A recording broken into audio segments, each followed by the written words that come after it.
Welcome to Tony Martignetti Nonprofit Radio coverage of NTC, the Nonprofit Technology Conference 2015. We're at the Austin Convention Center, Austin, Texas. With me now are Farra Trompeter and Kira Marchenese. Farra is Vice President for Big Duck, and Kira is Senior Director, Digital Strategy and Platforms for the Environmental Defense Fund. Farra, Kira, welcome. Welcome. Thank you. Welcome. Thank you. It's a pleasure to have you both. Kira, let's start with you. What are nonprofits not really planning around enough when they do a web redesign or maybe even a launch? Everybody gets so excited about having the new site that it's like you bring home your brand new car and you never think about putting gas in it, much less getting the tires changed or oil put in it. Okay. And so what we focus on in our session is all of the things that you do need to keep track of after you've brought home your shiny new website and concrete tips on how to do so. What are some of the things that you'll be talking about? Just tick off a few topics. How to stretch your resources further so that you can fit more smart updating in your regular schedule. We'll talk about structuring your site to minimize the need for updates. And we'll talk about how to keep yourselves accountable and make sure that you actually do the updates that you've planned on doing. Okay. Farra, anything you want to add at this early stage? Just that, I think, just to build on this, Kira and I did a session 3 years ago at the NTC at 2012 called Is It Time to Rethink Your Website? And that session was all about, first starting with a clear understanding of your goals and audiences before you go and change the design, change the content, change the technology. And we had a really great conversation with staff and everyone and nonprofit staff, consultants who attended, and we've since done it at other conferences. And it spurred a lot of good thinking about, do I rethink my site? Do I have to completely overhaul it? Are there incremental changes I can make? But what we realized as we were sort of reconnecting on this topic recently was, again, as sort of Kira was saying, there's so much energy put into building a site. Redoing your site can take 6 to 9 months, for some organizations a year. And then all of a sudden it launches and you're like, great, done, see you in 3 years. Check off. Exactly. And what we have found is, especially, your website still, even though websites have been around for over 20 years, it still is one of the main places supporters will go to find information about you. And it is important that site represents who you are and what you're about, and also is somewhat current with user experience and what people are looking for in a basic website. So responsive, for example, and other things. And that means that your site still has to be dynamic. It can't be a brochure. So if an organization's made it past this idea that their website is not a brochure, that's step one. Yeah, but I still, okay. Even though that happened, let's say nonprofits and organizations got that over 10 years ago, and said, our website needs to be engaging, great. I still think that there are lots of nonprofits out there, they build their site, they set up the information, they walk away from it. So this idea of this session is, how do you keep that site current and think about it being a living, breathing representation of your organization and a way to connect with your community beyond that launch button day. Okay. And Kira, I see you nodding a lot, so total agreement. You did this 3 years ago, or you did the beginning of this 3 Correct. years ago. This is the sequel. Yeah, this is how we're keeping it current. Okay. This is the Electric Boogaloo. Part 2. Yeah, The part 2. Electric Boogaloo. Exactly. Do you remember that Breakin' Electric Boogaloo? I don't. 80s. Okay, so let's stay with you, Farra. Where should we start with this? Start this process. I mean, Kira mentioned stretching resources further. Is that a good place for us to start our convo? Yeah, I mean, one of the things that we often hear when we say, well, why are websites not kept up to date, or why are people, aside from this feeling of, okay, it's changing a belief, certainly, that I do have to think about my site beyond launch. But more than that, we always get this conversation that, I don't have enough time. I'm busy getting the next email out. I have to worry about my fundraising campaign. We've got all this advocacy, this petition we're running. So everyone's sort of caught up in the day-to-day of their communications that they want the website to be on autopilot. So what we're really looking at is, yes, we know you don't have enough staff time. We know you don't have enough money. What are some things you can do once we get past that acknowledgement? And so we've got a lot of suggestions about how you can, take those limited resources and be smart about them. So you want people to stop saying we can't, we have this other stuff, so we're just going to throw up our hands and the website just will have to suffer. Exactly. No, what can we do with the limited resources that we do have? Exactly. Okay. Exactly. Kira, what can we start to do? Well, the first thing that you can start to do is evaluate what resources you have and how much you need.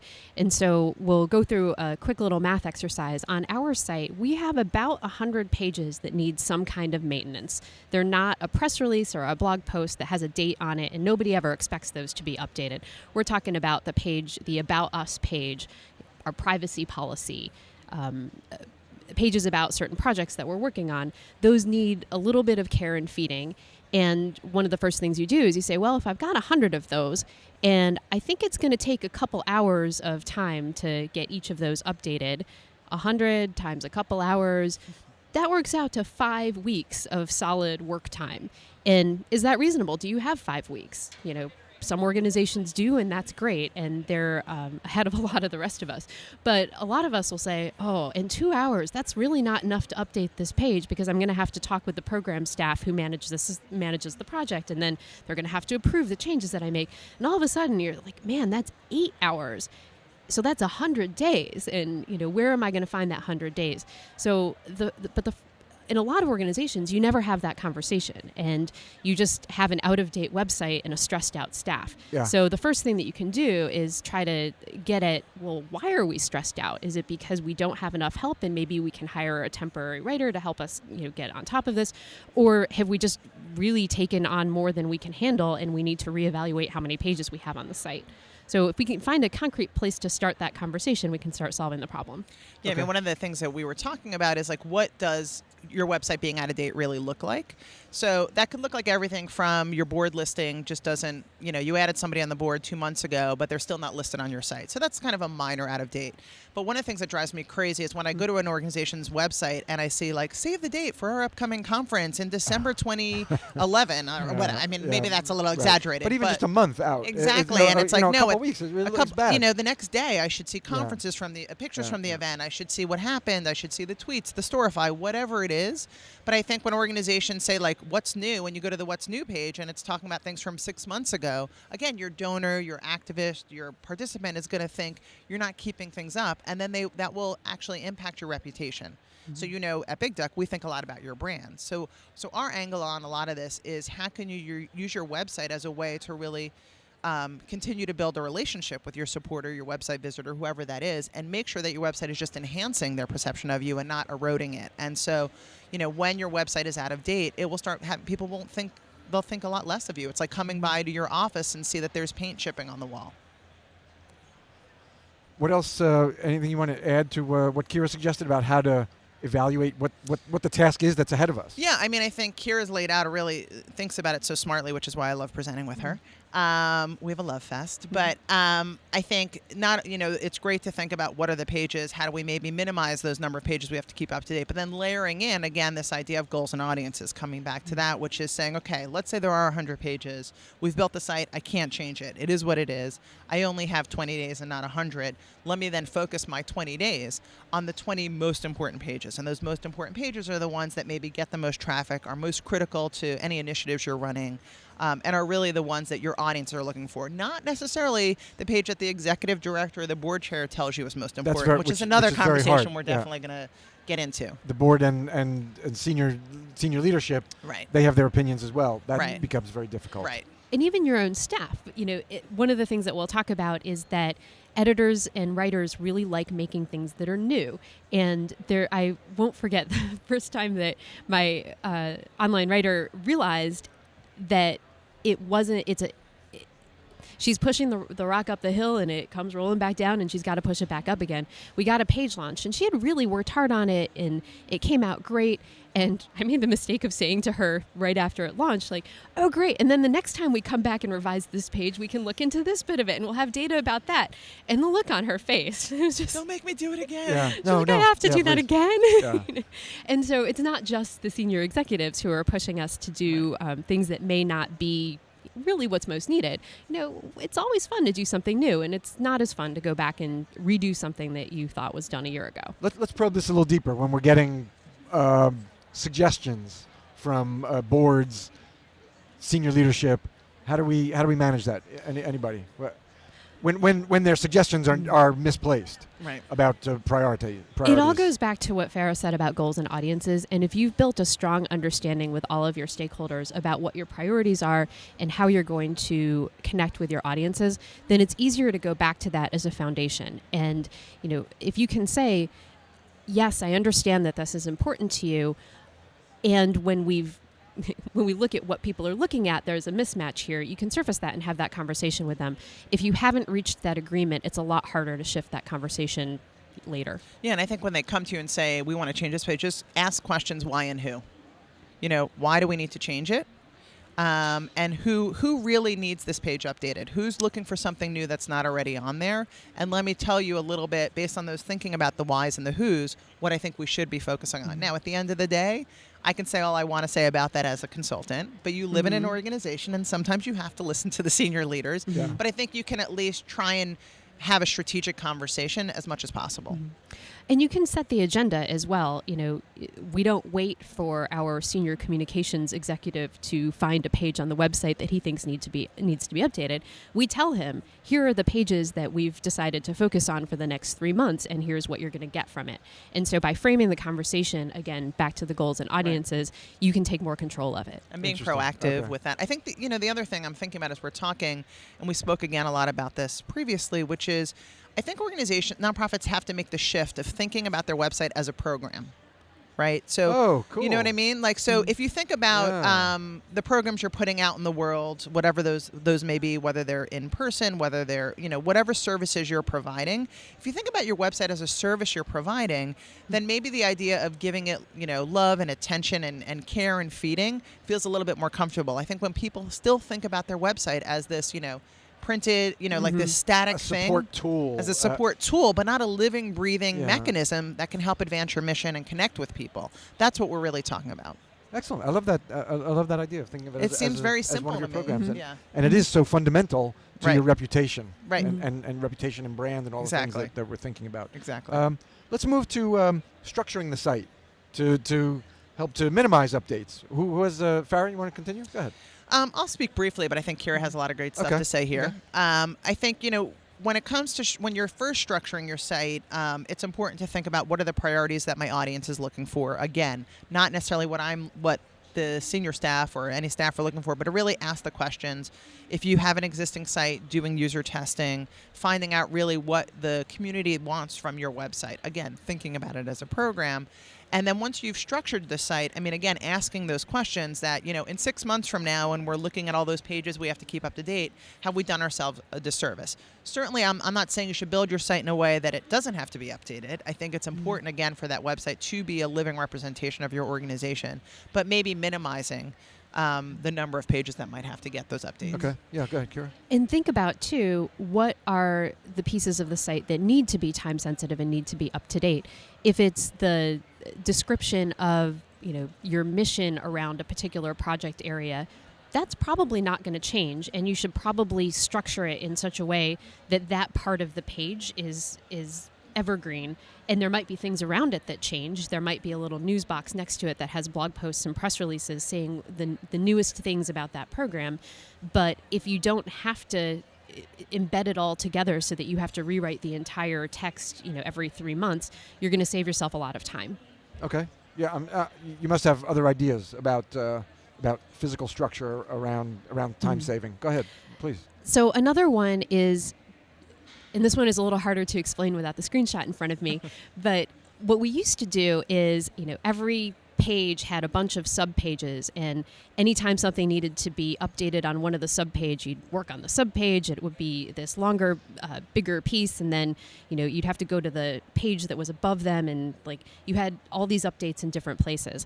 And what we've done is just eliminate a lot of that. And so we'll have an overview page that has, again, the evergreen overview of here's the work that we're doing and why it matters. And then we'll link off to a few more timely things like a blog post about it or a press release, some kind of statement or testimony.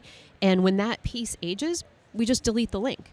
And so we keep that high-level overview of what we're working on and why.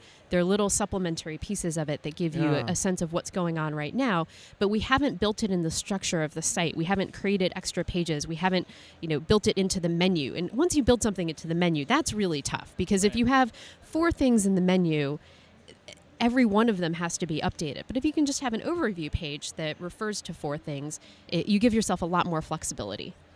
Excellent. You got more? That's a great one. I think that's about it for structure, unless, Really? Farrah, I've missed anything. No? I think that sounds good too. I mean, one of the other things, I don't know if this is neatly under structure, that we talk about is sort of using the work that you're doing on other channels. So let's say you've got this great Instagram presence, or you're really active on Facebook, or you're tweeting a lot, and thinking about how to embed or bring that content in as a way to keep your site feeling dynamic.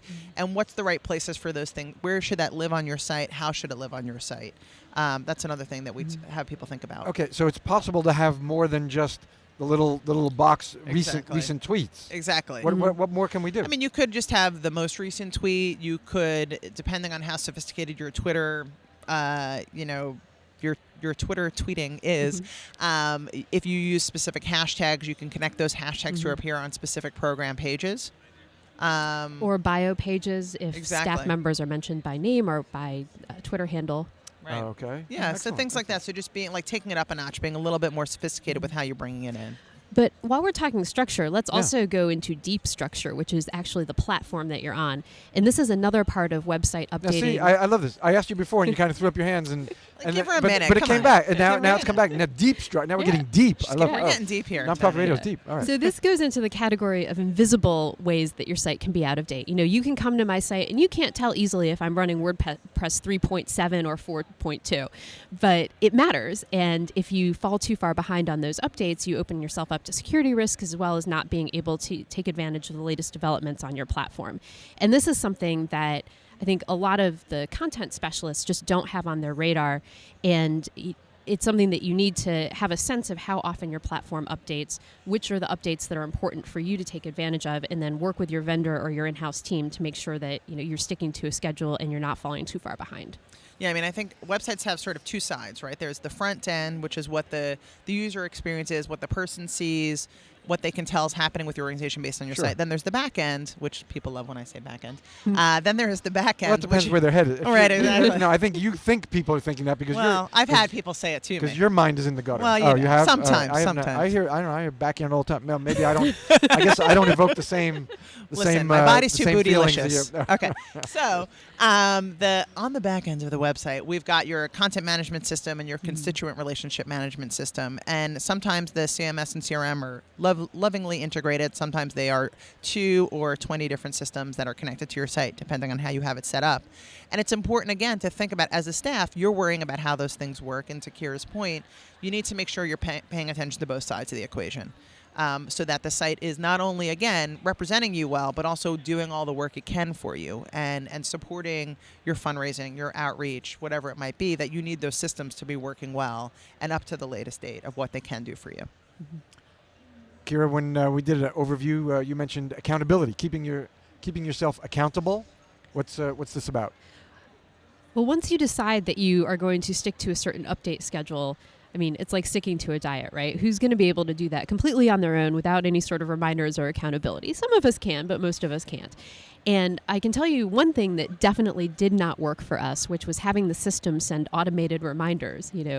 Hey, Tony, this page is out of date. You might want to check it out. They just became anxiety producers? And it's so easy to ignore them because Yeah. the system won't know if I don't do anything about Close this. it, ignore. Exactly. Ignore. Okay.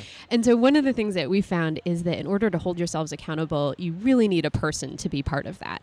And there's usually somebody on your team or associated with your team in some way who is going to be open to taking on that role. And, one of the things that I encourage people to do is figure out who that person is, embrace that about them, use their charm and organizational skills. Yeah. Yes, thank you, Farrah. They're lovingly nudging. Yeah.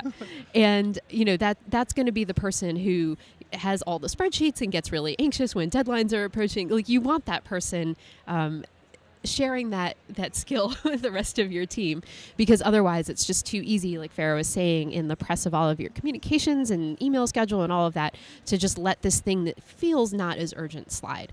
But you do that too long, and all of a sudden you have 5 weeks of work backed up that you could have been tackling a little bit far along. It's like a project manager function. Mm-hmm. Okay. Mm-hmm. The other thing we talk about, this is about accountability general with all sorts of things, is the RACI model. Do you know that? The RACI? No. So that stands for Responsible, Accountable, Consulted, Informed.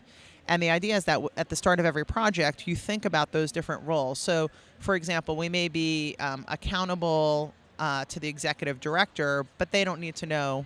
They're not responsible for things. They don't even have to be consulted or informed. They just they're ultimately accountable. Maybe they have to be informed.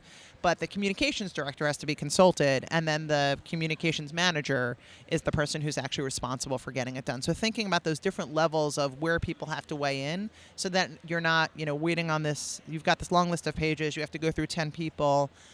Thinking about people's different roles on that accountability scale can be very helpful. Mm-hmm. Okay. And then another thing that you can do, in addition to getting a person involved, is think about how you're presenting to yourselves the work that needs to be done. So, like I said, it doesn't work to just have a system-generated email land in somebody's email box and nobody knows it's there. One of the things that has worked for us is to do a chart, and the amount of red on the chart shows how many pages have passed their expiration date on the site. Okay. And the visual. Yeah, so to share that publicly, and then there's a sense of sort of shared accountability, like, oh, how did the red get so big? And I've actually had the editor say, wait, can we wait just a couple more days before we make the next chart? Because give me a minute. Yeah, exactly. Get out of the red. It'll look so much better if we could just get 48 hours. Yeah, Okay. exactly. Yeah. And so figuring out what the right tools are to motivate and get your people feeling the urgency about it, I think it's going to be different for every organization. That's one that's worked for us. All right. We still have another couple minutes together, like another 3 minutes or so. What else would you want to share that we haven't talked about yet? I mean, one of the things that we sort of end the session on is that people should make a roadmap for themselves. What should they be doing as a result of thinking about this? What do they think they need to do immediately? That might be doing a sort of front end sweep of the site and figuring out, like, oh my God, we have that what's new section that hasn't been updated in 2 years, or put out the immediate fires, the low hanging fruit, as we like to say. So make a roadmap of, what do I need to do this week, this month? What do I need to do over the next 6 months? What do I need to put on a schedule for next year? And just really plotting out what to do and making yourself an organized way to think about it, because there will be, it's like anything, lots of anxiety around this issue. I'm like, oh God, I didn't realize I was doing it wrong, or I'm worried about it. But just really just try and plan it out, map it out, and think about where is the biggest thing you need to put your attention on with the resources you have. Kira, you want to add anything? Just that this is never a challenge that anybody has completely conquered. And even though I'm up here, sharing tips and wisdom that we've come across, our site is not up to date entirely. We haven't gotten rid of the red on that chart. That's very brave of you to say. All right. And well, I'm sure if you poked around hard enough, you could find something that was obviously out of date. So it's also being kind to yourself and acknowledging that this is something that you're going to be working on for a while. All right. We have to do a shout out to Sarah Durham, Yes. who's is she called herself president or CEO? She I is don't know. the president, the grand poobah. I call her the big duck. Of Big Duck. Yes. All right. And today It's her is her birthday. Today Yep. is, Happy birthday, Sarah. It's March 4th. Is today Correct. March 4th? Yes. It is. March 4th. So happy birthday, Sarah. Happy birthday, Sarah. Happy 29th. Yes, of Yeah. course. And she's been on the show. She's wanted me to get She you has. for some time. Look I at think. that. Well, here we are. Here we are. All right. We're going to leave it there. Thanks for having us. My pleasure. Thank you, Thank you Farra. very Thank you very much, Kira. All right. Farra Trompeter is the vice president. Maybe someday. I don't know. I don't know. I like Did the Sarah, vice president. you like vice president? Yeah. You do. Yeah, All right. yeah. Vice president at Big Duck. They're a consulting agency. Thinks a lot about brand and reputation in New York City. I'd like to visit your office sometime. Anytime. And Kira Marchenese. Very good. Thank you. Names are important. She's the senior director for digital strategy and platforms at the Environmental Defense Fund. And again, Farra, Kira, thank you very much. Thank you. Real pleasure. Our pleasure. Thank you. It's Tony Martignetti, nonprofit radio coverage of NTC, the Nonprofit Technology Conference 2015 at the Austin, Texas Convention Center. Thanks so much for being with us.